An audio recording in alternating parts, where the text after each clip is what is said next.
Go for it. According to this computer. All right, awesome. Okay, so welcome everyone to the weekly recovery coaching call. It is Wednesday, June 10th. And last week, we worked with Liz and we worked with Bennett. Stimulus and response systems. Okay, good way to tag that, Tori. So Bennett, I can't see you. I hope you're still there. There you are. How was your week? I'd love to know how your week went, brother. My week went great. A lot of things going on, and stayed very active. And when we were talking, I used being, staying in between the stimulus of the outside world or whatever issues are coming up, and what my response was to be thoughtful, and to live a thoughtful life instead of just being reactionary to everything that's been going on. And we use diet as an example of what I was up against. It was one of those things where you tried to exile ice cream from my life, and that's never going to happen. So today's the 10th, and I've been paying attention to my eating habits. I'm down 11 pounds so far this month. Nice. Feeling great. Yeah, feeling great. No loss of energy, no fatigue, still able to work out. Been exceptionally active, and keeping that going, but I still am eating ice cream. But it's been interesting because, I used what we talked about, and I said, that's a great idea, because, the stimulus for me to eat is, of course, hunger pangs. And then, the response is eating after I get to a place where I can't eat or do anything like that. So that gave me time to sort of meditate, going, okay, yeah, it's time to eat. It's time to, start thinking about what I'm going to have if I hadn't already planned out a meal or something like that. So it really helped me stay in those bounds, and I was able to move that into other areas of my life, being a father, being a brother, being an employee, all of those things. So it's been a fun experiment that I'm going to keep going on, and practicing, and make it a habit, because things in my life are changing on this part of my journey of recovery. I was on a group this morning and talked about that my family have flown out of town for 2 weeks, and in the past that was always a great time for me, because I looked forward to it, because no one was around to hold me accountable. I was drinking copious amounts of cocktails throughout the day, and everything was dandy, but I'd feel terrible by the time they would get home. And I don't have that. I don't have that anymore, because I've been practicing it and going through everything to where, okay, my stimulus went off, they flew away, and my response is I'm staying active, I'm refinishing furniture, I'm doing all of that, where the alcohol is no longer a priority in my life, but the rest of my life is a priority over alcohol. And so I'm being highly productive. No cravings, no urges, no anything like that. And so going to continue on with what I'm doing. I'm going to be a little bit older in August, and I've got a pretty aggressive goal set for myself, as far as my weight goes. And, we're coming up on the middle of the month, and I always like to write my first draft of next month's goals. So that's what I'll be starting on by the time I see you next week. So other than that, thanks for having me. It's been a great week, and look forward to hear from the rest of you. Awesome, Bennett. So for those of you that weren't on the call last week, it was, we started the conversation with stimulus versus response, and how we respond to that stimulus. What do I do with that, depending on what the situation is? And then we ended up where the conversation was eating, and how that has played a role in his life recently. Like, this could be something that's out of control right now. And so am I using it? So my question to Bennett was, what are you soothing about? And his response was, I don't know if I'm soothing, if not more, I'm rewarding myself. So just creating that awareness that food became a reward system. And so trying to implement different ways to reward. And even if you don't cut out certain foods, like ice cream, for example, I use that as a reward system for myself instead of just a natural impulse response. So if I'm going to eat ice cream, I create this reward system around it. So what happens? My family goes out of town, and instead of going to the store and stocking up on ice cream sandwiches and Haagen-Dazs, right? I get productive, I get into my workout routine, I finish projects, and then I reward myself. And so this, what it starts to do is it starts to change mindset. It starts to change um, neural pathways. So instead of like, it's always just something that I am allowing myself to do because I deserve it, I ask myself very directly, did I earn this? Did I earn this reward for myself? And when we start to create that discipline and we start having this communication and conversation with ourselves, it starts changing our relationship with whatever that response is. Okay. What it does is it really enhances your life in the sense that you are looking at things very differently. And that's really what we want to do. You know, when you're struggling with things, in many cases, it's just the way that you're looking at it. It's not necessarily the thing. So Bennett, once again, thanks last week. That was, awesome. And I appreciate you being open and vulnerable and allowing us to help you. So Thank you. yeah, awesome, brother. So Liz was on here last time. I don't see Liz on the call today. So for those of you, just a quick recap, this is what we do on the coaching calls. 3 skill sets that we deploy when we get on these calls. Number 1 is the ability to hold space for the person that is sharing. So I'm gonna ask for someone who is currently struggling with something, somebody who has an objective they want to accomplish, and then maybe they're stuck, and we can help them through. And we're gonna hold space for them so they can explain exactly where they're at. And then we're going to allow our intuition to guide us. So there's one skill set that we all have. We all have the ability to be intuitive. So allowing yourself to tap into your intuition. And then as that intuition kicks in, questions emerge. So we'll ask whoever is struggling or whoever has an objective they want to accomplish, we're going to ask them just some open-ended questions, some questions that will allow them to find those answers that they have inside of them. Okay, most of the time, the answers, not most of the time, we all have the answers that we seek inside of us. It just takes someone to guide us through it. So what we need now is someone who is struggling with something or is trying to accomplish an objective or is stuck somewhere and needs a little bit of help. Who would like us to help them?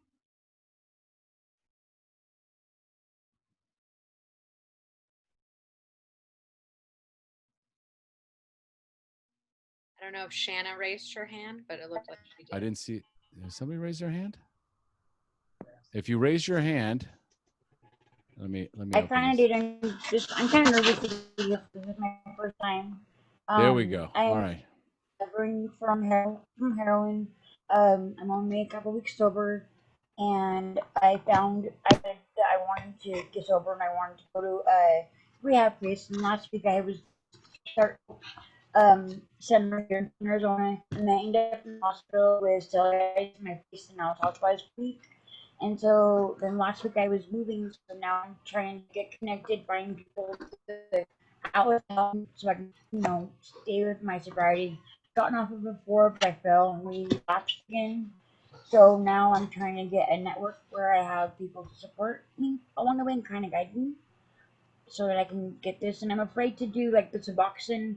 They were talking about doing put me on Suboxone to help me get off the heroin, but that made me become addicted to it, and I don't want to be something else.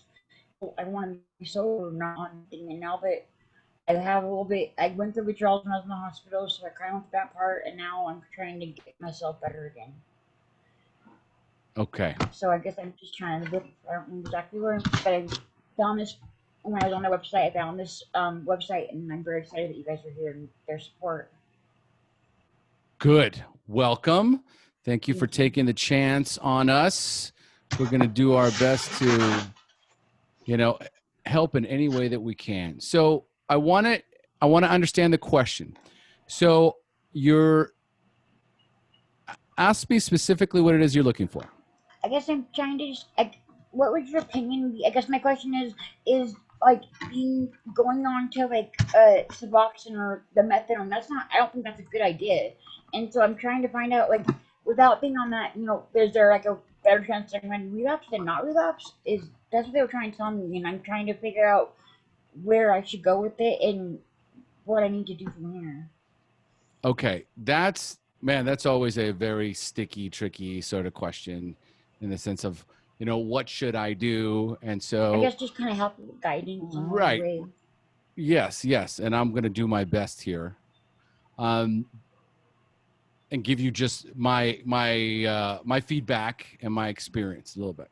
Okay. So, since I'm not a doctor and I'm not going to give you any medical advice, Right. I hear you. I want you to know that I see you and I hear you.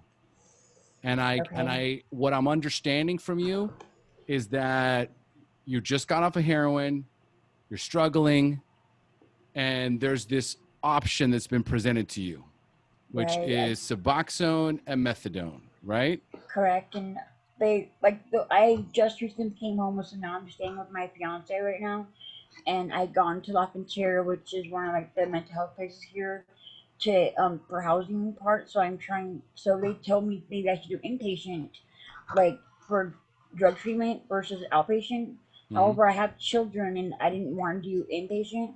My daughter right now is my youngest one is with her grandma in Alabama for the summer. So I had time I could go do that, but I was afraid to do the inpatient versus the outpatient. Mm-hmm. So it scares me, and I don't know like which like better or which. Okay. to Well, such split. let's stick with the Suboxone first of all. Okay. Have you already come off the heroin? Yes. Okay. So are you currently taking anything right now? So you're completely clean at the moment. Yes, ma'am. Yes, sir. Okay. So then here is, because I've worked with quite a few people that have been on Suboxone and then come off of it, and it was like a living nightmare. It was a That's living what I hell. heard. Okay. If you're already off of it, then my suggestion, I'm just going to say that my suggestion would be stay off of it. Okay. That's what I thought. And so what do I replace that with? So I'm going to let Paulie handle this next. I want Paulie to jump in here next. But first of all, I want to see anyone here on the call hands. Is there anyone here who's been on Suboxone? Okay, that's good news. So no one here has been on Suboxone. I was hoping that we could get some experience from someone who's actually been on Suboxone. My experience with friends and with clients is that coming off the Suboxone is extremely painful, extremely difficult. For some people, it's practically impossible once they're on it to come off of it. That's what Right? I was told. I was told the withdrawals from that are worse than the withdrawals from heroin. Okay. So the next question you had was about in person versus out person. Yeah, inpatient versus outpatient. Right. Inpatient versus outpatient. Okay. And so what was your trepidation about inpatient? The inpatient, like, I guess because I'm off, but the inpatient, I wanted to have the services so I can get, I relapsed and I don't want to go down that road again. And I know with the inpatient, I've been reading about it. It's supposed to support you a lot, and there's a lot of things. But the outpatient, I'm totally on the fence. I don't know where to go with that.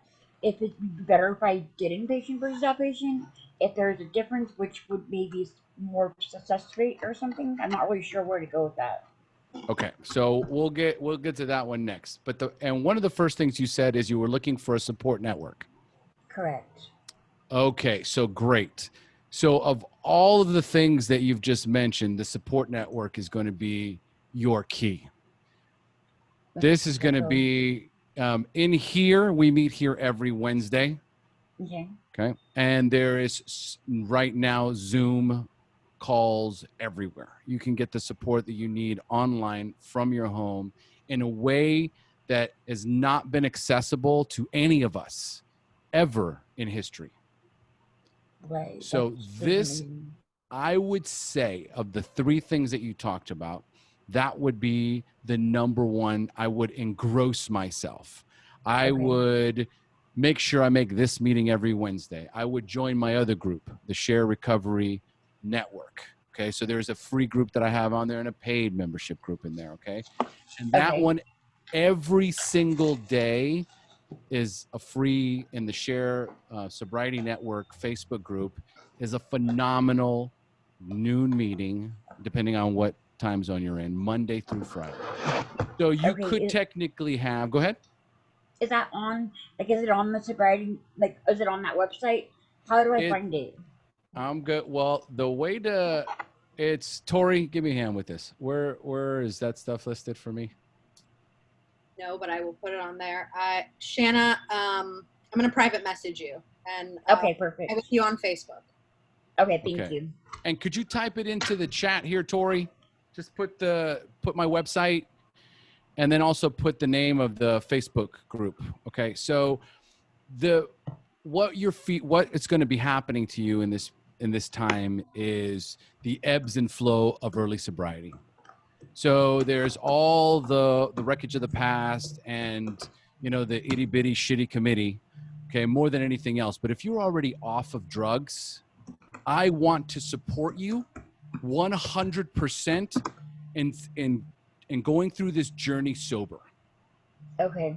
Okay. So this is my objective for you. My objective is, how can I help Shanna get through this time, get through early sobriety, staying off of Suboxone, staying off of any sort of controlled substance, and finding ways to connect with other individuals that are in sobriety, and more importantly, having a space where you can discuss emotions, things that you're struggling with. So for example, Okay. like right now, is there anything in your life other than early sobriety that you're struggling with?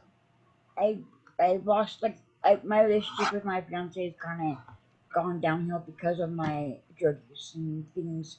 I'm a year. I started doing heroin last year in June, so it's been a year. And with that time, I was homeless at that time, and I got a place of my own, and I was getting on my feet. And then, like, my son got into trouble, and so he's with his dad now. I lost my place I was living at because it was public housing, and I had to have my kids there. My son went to his dad because he'd be in a better environment, and so everything went back, and I lost my house, and now I'm kind of back to square one. But this time, I want to start fresh and not get on the drugs and put myself back to where I am right now. I want to move up, and I've deleted everybody's phone numbers out of my phone, disconnected with everybody that was in my drug network, so that I don't have those people. No, I don't have any friends, but I'd rather have no friends than friends that are on drugs. Very good. So that's kind of where I'm at. So as far as, let's look at just the basics. Where you live in and money coming in. I'm staying with my fiance at the moment. He's not really supposed to have me here. However, we decided to sit here and try to figure things out. My income, I was in a domestic violence situation, and due to that, I'm not able to work. Um, I had like 20 concussions and severe stuff happen. So my youngest daughter's dad committed suicide when I was pregnant with her, and so I guess if I were benefits from her, from him, so that's kind of my income right now. And I'm trying to see, because I can't really get my feet. I fall a lot.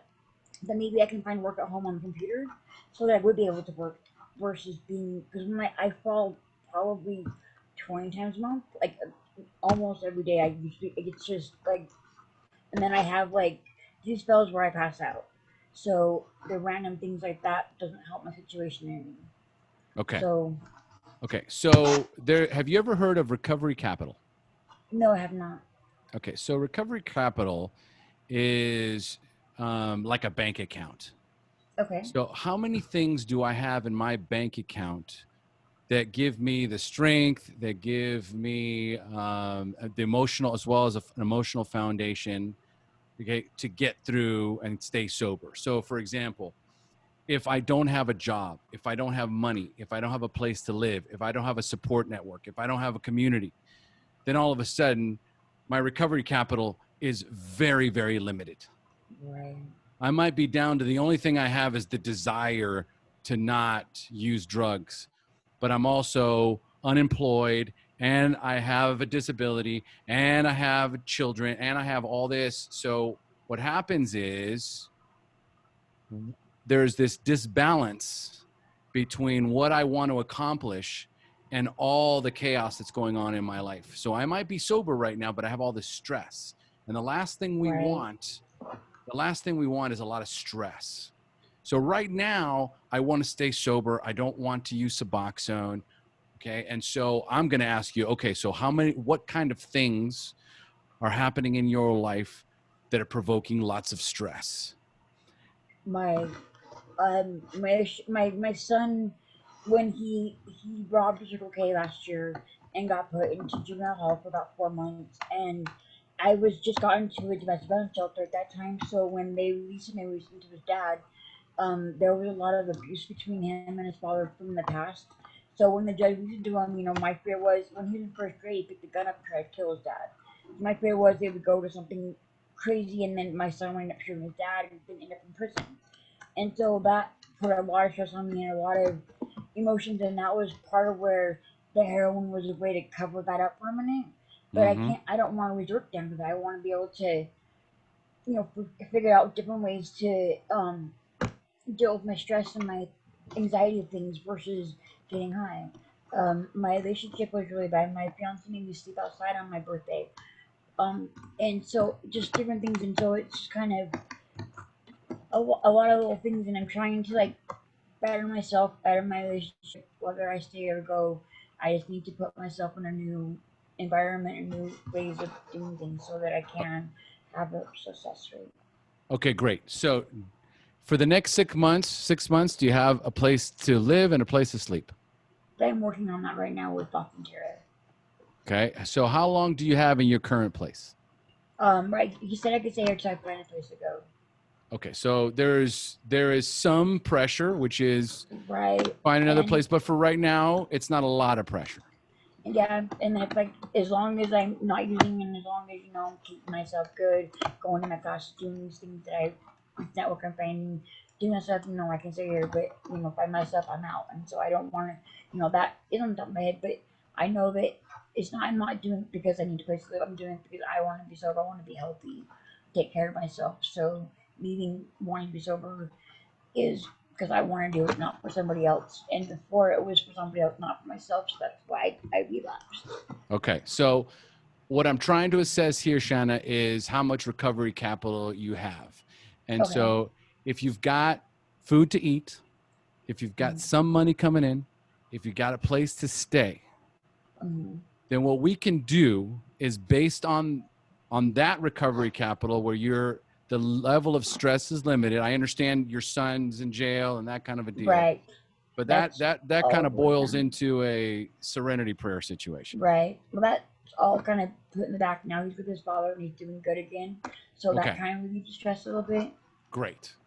So you're in a good place right now for us to support you in your sobriety.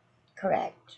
Okay. So what we need here moving forward, if you were to make a guess based on the recovery capital that you have and the current situation that you are in, what is it that you need the most?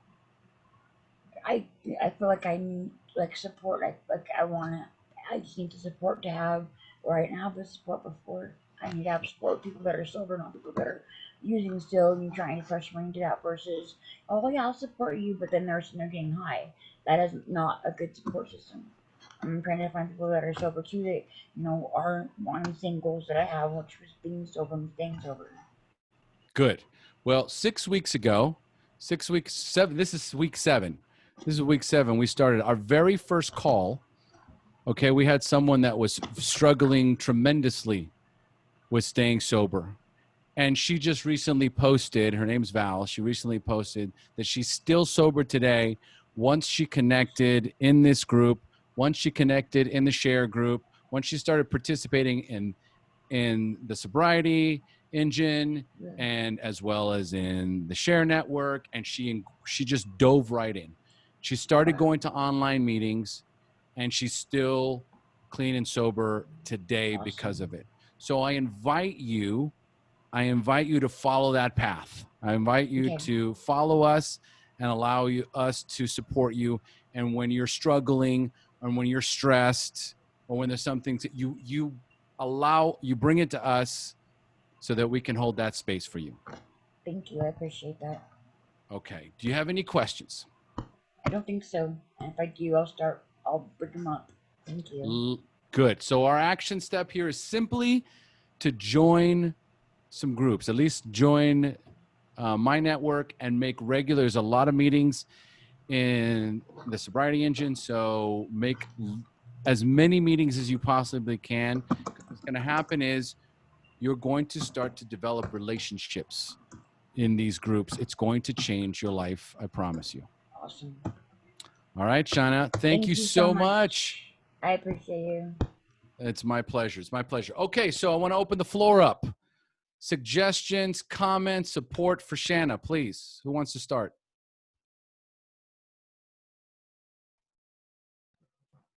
I do. I'll start. Wonderful. Hey, Rebecca. Good to Hi, see how ya. are you? Thank you. Thank you.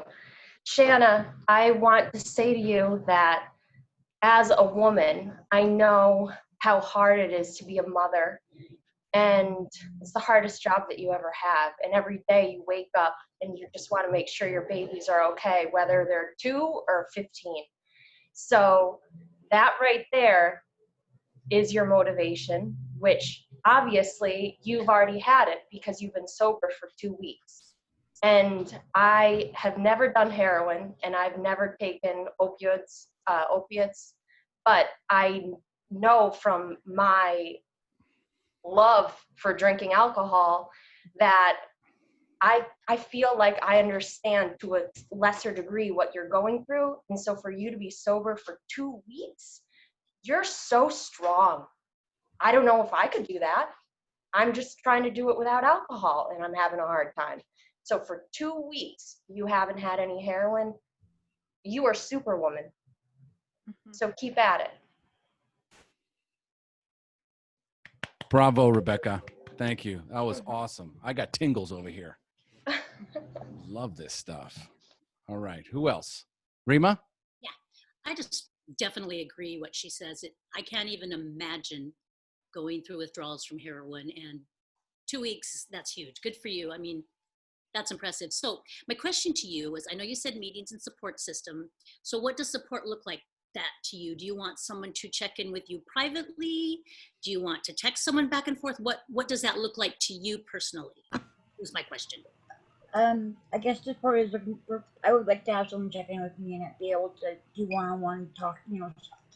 Texting back and forth. That would be really awesome. I'm trying to just find people that are, on the same page I am as wanting to be sober and having just kind of a network of people to, support me through the hard times and the cravings and different things that are. Or I would go to doing it versus, something else because that'd be my way to cope with what my situation was versus I could have someone to talk to that could help me through the hard times that I'm where I would go downfall to go do heroin versus, staying sober and getting through it. Perfect.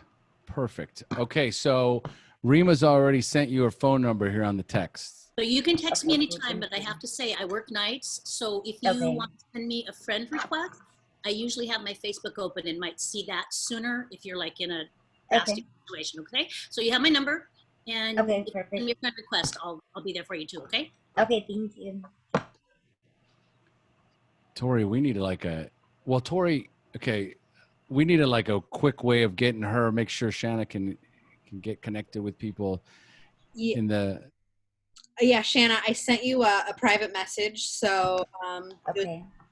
be sure to look at that, and I'll get you in the Share Recovery Network too. So. Yeah, and Shanna, if you go to Facebook, Omar Pinto, just type in Omar Pinto, you'll see my shiny bald head. Mm-hmm. You should be able to find that pretty easy. Okay. Please send me a friend request so I can start plugging you in as well. Okay, perfect. Thank you. All right, perfect. Who's next? Paulie, my man. Hi guys, hi everybody. Hi Shanna, thanks for Hey. sharing with us and congratulations on 2 weeks. That is a great accomplishment. Thank If I you. could just ask you a couple quick questions and that was, have you done any kind of recovery program before this? No, I have not. Okay. So yeah, it can get very confusing with all the terminology and all the different resources that are going on today. I just thought maybe I'd cover. I'm a person long-term recovery myself, and I'm also a certified peer specialist for the state of Wisconsin, and I get to work with people that a lot of people that are in halfway houses and stuff coming out of detention centers. And one of the big keys and words you'll hear is MAT, which stands for medical assisted treatment. Now, all MATs basically there's three of them. There's the methadone, which is an opioid. There's Suboxone, which is a hybrid opioid, and then there is the Vivitrol. Depending Okay. now, Vivitrol is an opioid blocker. It is not an opioid, and you can't. You Okay. have to be off opioids for at least 7 to 10 days before you can Okay. go on it. Because if you go on it while you're on opioids, you can overdose. So they're Oh very wow. strict Okay. about that. But most places, if you can get, I know in the state of Wisconsin, if you can get on the Badger Care or any of the assisted medical, insurance, That's what uh, I'm on. there's different places nationwide. I think Clean Slate is one of the big ones that is in multiple states. But if you were so inclined, okay. Now, if you don't need it, then great. Your recovery is your recovery, and I want to stress that this is for individuals that the cravings are too much and they just can't handle the cravings. And what's nice about this, and be concerned, and this program started because one of the biggest places people overdose is after going back. I lost many of friends who that went back afterwards after being sober for a while and overdosed because it just was too much for their system. So if you're so inclined, or if anybody here on this platform, just for information, so you understand, MAT stands for medical assisted treatment, and those are basically the three main ones. And the newest is the Vivitrol, that also actually works for alcohol too. And what it does is it blocks it goes to the brain craving part of the brain, and it blocks it so you don't have the cravings. There's a pill form for alcohol if people are not familiar with that, and you could take that, and many people say then they have no craving to drink for that day. So it's just one of the different things that you could use. I love Omar talking about recovery capital. It's a piece of recovery capital if you so choose to use it. But if you don't need it, great. I love and I honor you for really the support, making that really important. And so continue. I myself use various support systems to help me out. Many phone calls, many phone numbers that I have as part of my recovery capital, along with these online meetings. And the last question, as far as also inpatient, outpatient, all those kind of things all depend on your lifestyle, depend on what you feel comfortable with. You know, at first, I know for myself, the more help that I could get, the more plugged in I could get, the better. But it doesn't necessarily mean everybody doesn't need treatment. Not everybody needs inpatient or outpatient work. Some people just need a single support system. Some people need more. So I honor you for coming here today, sharing with us. I hope some of that information makes it a little bit simpler as you navigate this new terrain of recovery. But thank you for being here, and thank you for sharing, and keep up the great work. Beautiful. Thanks, Polly. Great suggestions. Fantastic. Anybody else? All right. So Shanna, let me ask you real quick. How you feeling right now?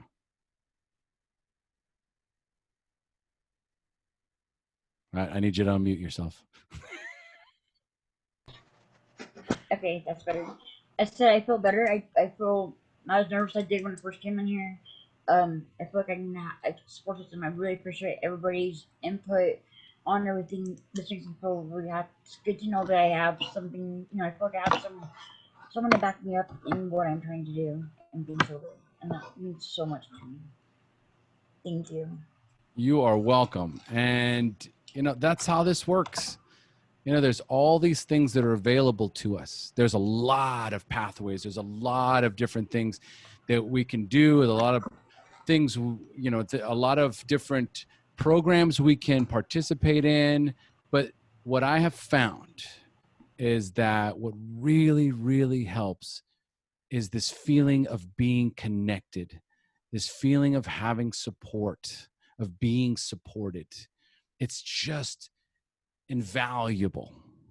It's invaluable. So again, when you're struggling, find a space like this where you can be open, be vulnerable, and ask for help. You're going to feel just like Shanna when you're done. Connected, a little bit better, and motivated to move forward and do the next right thing. So fantastic. All right. So it's 3:37. We've got plenty of time. Who else is struggling with something or wants to meet a goal, stuck somewhere? How can we help you?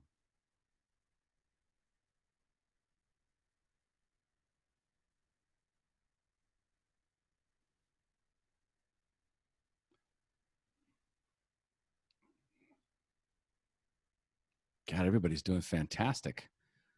Yeah, it's amazing. It's so wonderful. Frank? Oh, no, Rebecca, go. Hi.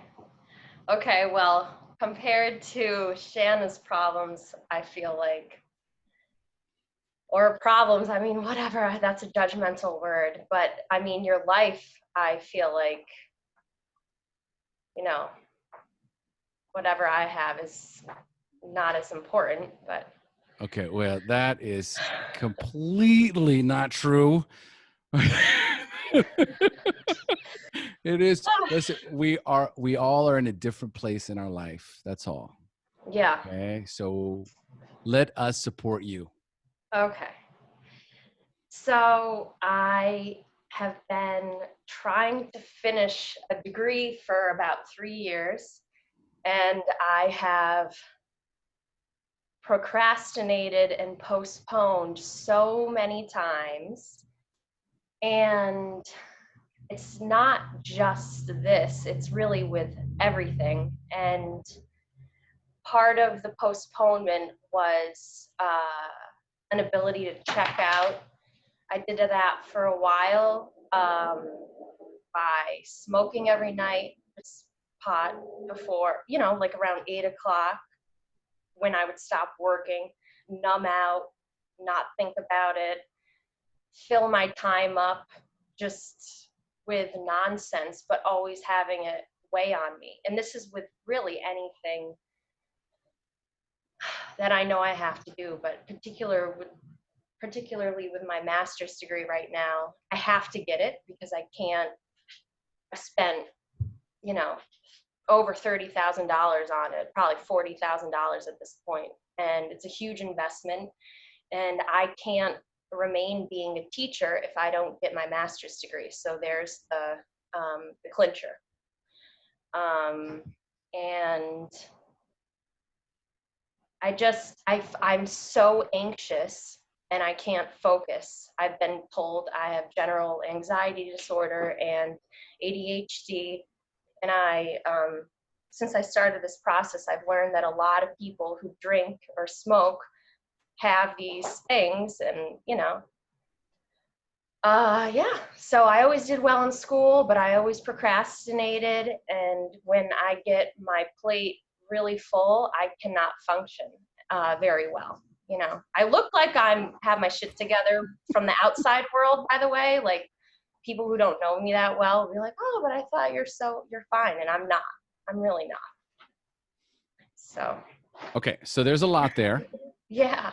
There's a lot there. Okay.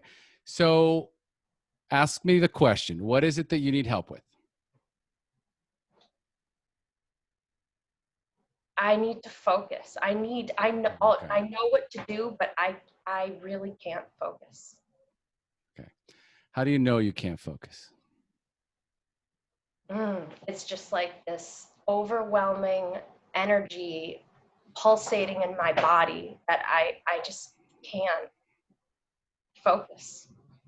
Okay, so there's this energy pulsating in your body. Mhm. And where are you feeling that? I'm a crier, so don't mind me. Please, we love criers. Just in my chest Your and chest. my whole body. But Mm-hmm. yeah, and I'm so sick of feeling like this. Keep going. Keep going. Give me more.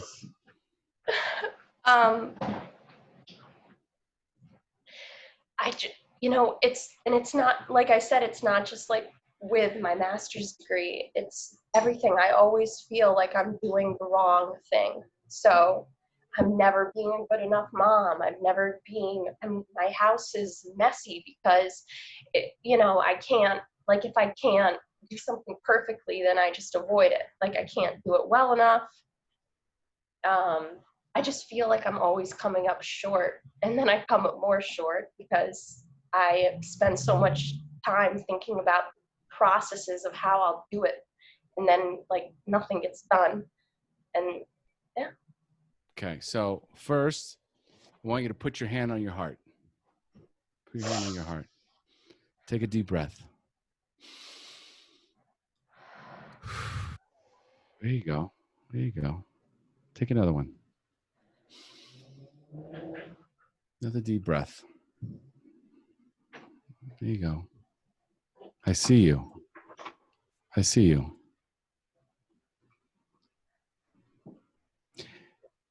Your pain is in your heart. Your heart hurts. There's probably some sadness in there. Some sadness in there. Okay. So if I were to ask you what makes you sad, what would you say?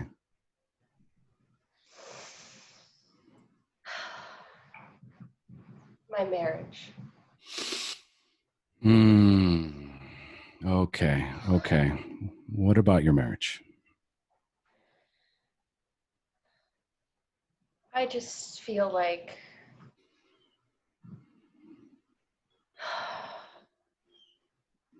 it's not right. It's not. It's just not. I feel like I'm repeating patterns that my parents had, that my grandparents had, and that the women are always the, shit on, and just the women are the emotional punching bag. And I'm so fucking sick of being the emotional punching bag. And when you say emotional punching bag, give me an example. Well, it's gotten better recently because I threatened divorce, but never good enough, right? Like, or whatever I'm doing is just, if there's disagreement, I'm wrong. There's no black and white, or I mean gray. It's just black and white. You're wrong, and yeah, just. Okay. And I'm 33, and I've been with him since I'm 18 years old, 15 years, and it's just gotten worse until recently. And yeah. If you could say, if there was a glass between you and your husband and there was no consequences and he could hear you, what would you tell him right now?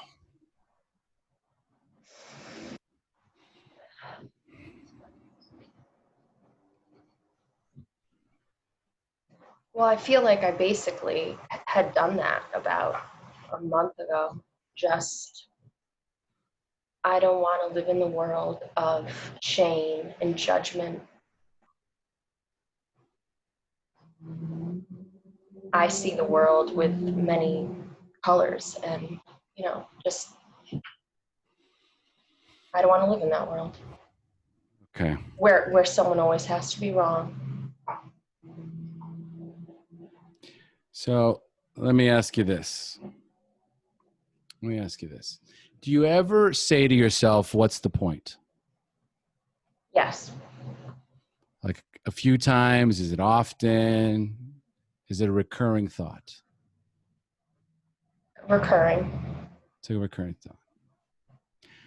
So what happens is, and this is, you just tell me based on, this is a mind read. Okay. So I'm observing you and I'm listening, and I want to honor that space. And so we start this conversation with, I want to finish my master's degree, but I can't, my mind won't stop. I have this energy pulsating in my body. Right.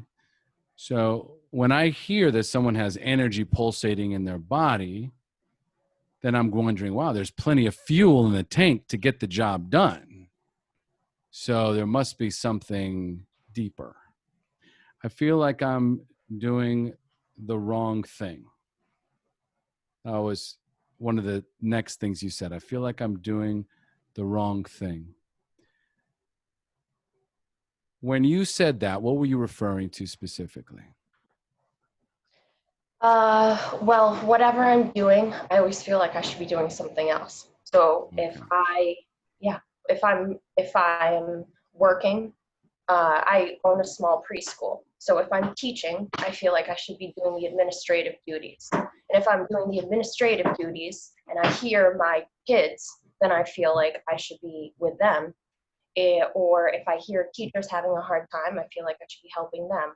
Like wherever I am, I don't feel at peace. Okay. So wherever you're at, there is also this recurring thought of, I should be ... Yes. Okay. If you were to guess what that means to the best of your ability, just to take a guess, what do you think that means?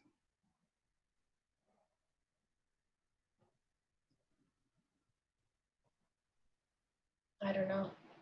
Okay. And I want to remind everyone in here that I don't know is an appropriate answer. We're not going to have all the answers. So I encourage everyone, when you don't know something, just say, I don't know. So thank you for that. Yeah. So here is, I'm going to do the mind read. So here is what I am making an observation, and based on that observation, I'm making an assumption. So I'm just being clear that I'm making an assumption. Okay. But what it feels as if I have this recurring thought of what's the point, and I have this recurring thought of I should be doing something else. When I'm spending time with my children, I should be doing stuff for work. When I'm at work, I should be doing something for my children. So there is this constant feeling of I am not doing enough and I am not worthy. Because when I'm doing one thing, I'm automatically thinking about something else. And I can't stay present in the moment because I feel guilty that I'm doing this thing and not the other thing. So what it feels as if there is this tremendous and like this constant state of guilt, shame, fear, obligation. Yeah. Who wouldn't want to be drinking if all day long I feel guilt, shame, fear, obligation? Guilt, shame, fear, obligation. When am I going to get a break? On Friday and Saturday night. Oh. Bravo. Bravo. Bravo. That's my girl. All right. Okay. Good for you. Are you starting to see what I see? A little, right? Well, yeah. I don't see it. Yeah. Okay. I don't see it 100% clearly, maybe the way you do. But I understand the drinking. Oh yeah, 100%. Okay. Yeah. See, it's not your husband that's being so hard on you and not giving you a break. Who is it? It's me. It's you. It's you. And when we do not feel worthy and when we do not feel deserving, and we constantly feel that we have to earn being on this planet, breathing, living in my house, driving my car, I constantly feel like every waking moment of my life, I have to be proving my worth. How does that land for you? Yeah, I feel like, you know, that imposter syndrome. Mm-hmm. Obviously you do. Yeah, I have that. I mean, I have it all the time with whatever it is. Okay. I want you to try something with me. Okay. Okay. It's gonna be a little uncomfortable, but I want you to trust me. Okay. Okay. So I want you to put your arms right here. Okay. I want you to breathe in. Deep breath. And I want you to rub your shoulders a little. Just rub your shoulders.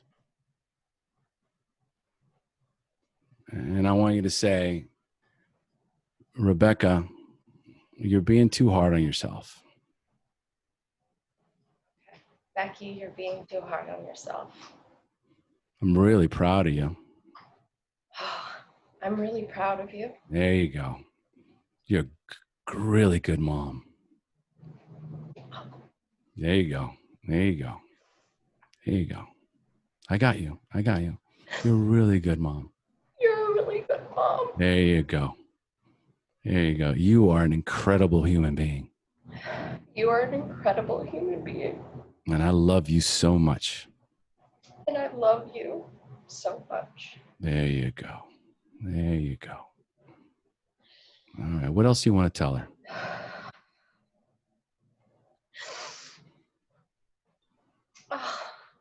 That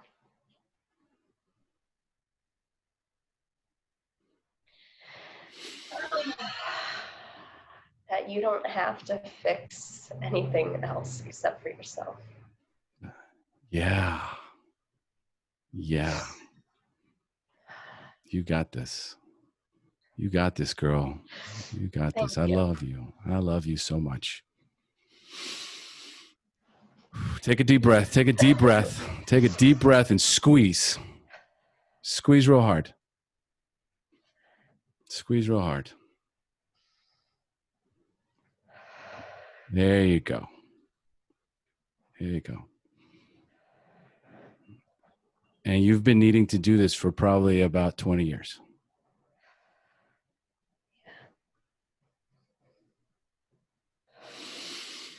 All right. All right. Come on back. Come on back. How do you feel? I feel like I just comforted my, you know, my 5 to like 10-year-old self, where I was always trying to take care of my mom. Yeah. My dad was such a fucking asshole. You bring that shit. Let's go. Let's go. He still is. You know, he's his most recent thing is that he's accusing her, and she's 60 something years old, that she's cheated on him, which is the most ridiculous thing in the world. But yeah. You are not your mother. I'm not. You are not your mother. You are not responsible for anyone else's emotional state.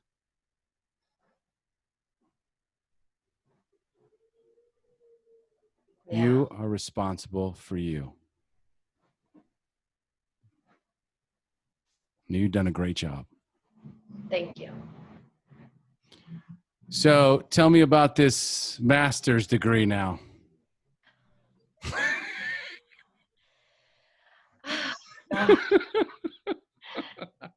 I can, yeah, yeah, it's ridiculous. I mean, I know I can do it. I've put myself in this. I made myself my mother. in, you know. Okay, so here's what I want you to do. This is your assignment, should you choose to accept it. By next week, so number one, first assignment is you show up next Wednesday. Okay. Number two is you're going to do the anger release writing. Okay. Okay. On your mom. Okay. So you are going to, and your dad. These are your nemesis. So, Mom, I am so angry at you because. Dad, I'm so angry at you because. And then when you're done, you're going to light that shit on fire and you're going to let it go. Yeah. We're going to release this anger. And you are going to become whole. Yeah. You know, I'm so mad at my mother for not showing me how to be a strong woman. There you go. There you go. There you go. I felt like I had to learn myself. And did you? Yes. You goddamn right you did.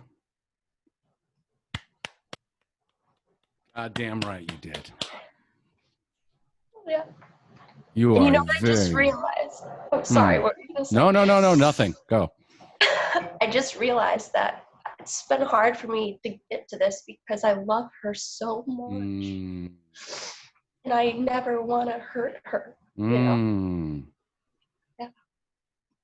Can you do both? Yeah, I can. Yeah, you can. You can. And when you're done with this release writing, you're going to be able to hold the line. You're going to be able to hold the line. You're going to let it go. You're going to get it all out there. And you're going to be able to look at her differently. Yeah. And then as soon as you're able to look at her differently, guess what else you're going to be able to do? Look at myself differently. That's right. That's right. How you feeling? I feel relieved. Yes. Yes. You know, anyone here who's afraid of anger, that is what's choking you to death. Okay? Embrace it. Embrace that it's there, because we're all fucking pissed off. All of us. Anybody here who can tell, I've never been angry. Oh, you know, and I'll call you a lion sex shit all day long. Okay. We all have anger to one degree or another. I mean, just the fact of the shit that's going on in the United States right now, I want to be losing my shit. So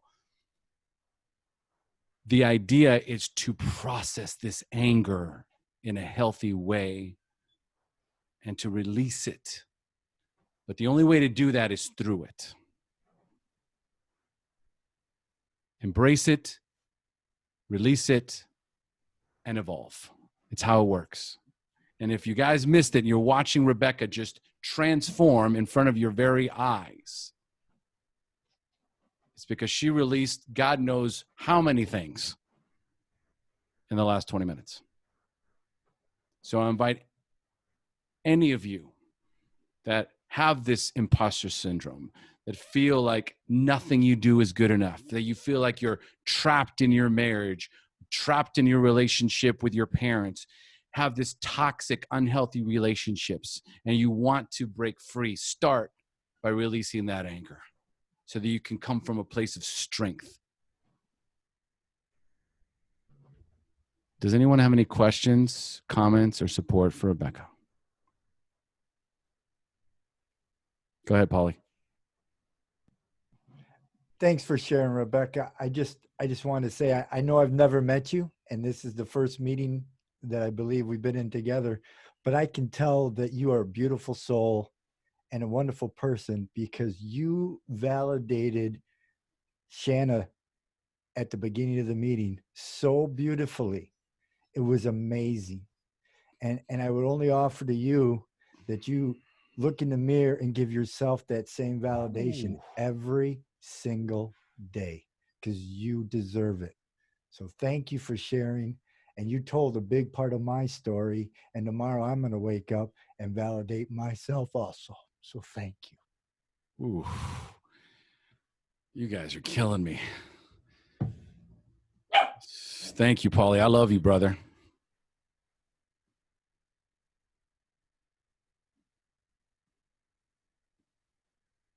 Anybody else? These recovery coaching calls blow my mind every week. It is just mind-boggling. I'm so grateful for each and every one of you. Thank you for showing up and being here. You guys are awesome. All right. I think we're good. HP, baby. Thank you, Richard. All right. I love you all. We will see you guys next week.